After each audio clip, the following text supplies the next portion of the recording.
This is running without the belt drive hooked up, which is almost a ½ inch, so it's quite substantial, the drag on the motor. This is only at 30 psi.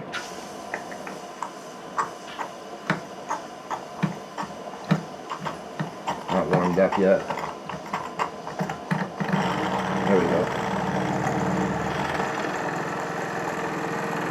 So quite a bit different without that motor attached. Let's take it up to 60 psi like we did the other time. The exhaust actually runs down the tube, the center tube here, and there is 3 holes at the top to help the flow of air, I think, but there is a drain at the bottom for the water, so that only steam would come out of the post. But below, there's a drain that's missing that I have to find a fitting for, that would feed off the back, which would drain the water off the model, so that we wouldn't have this kind of wet conditions on the model. I think I'm low on water, so I think I'm going to have to cut it short at 15 or 20 psi here.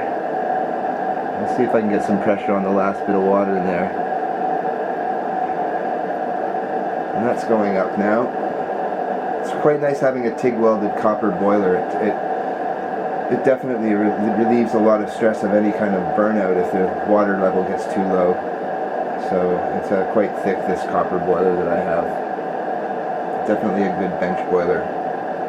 Large capacity with a 5-inch diameter. Here's at 40 psi now. Quickly gaining speed on the pressure, building up. 45, 50. I think this motor would be quite nice in any kind of boat that was a little bit smaller if you didn't include this prop setup, because the motor seems to run quite well, and with a little bit of work become quite a reliable self-starting motor.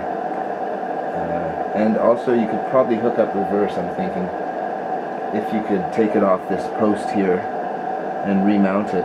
I'll try to read what's on there after we run this here. There we go. That's not full. There's full at 50.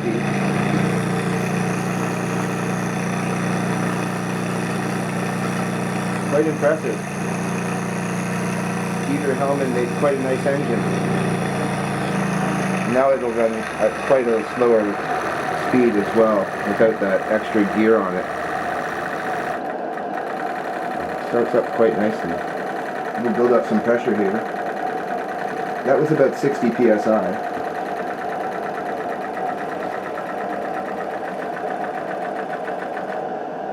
And shut off there. So we'll shut off the valve here. That was with the valve just slightly open, so. But it would definitely power a smaller boat quite well. But again, it would have to be remounted and have the exhaust done. Okay, here we go.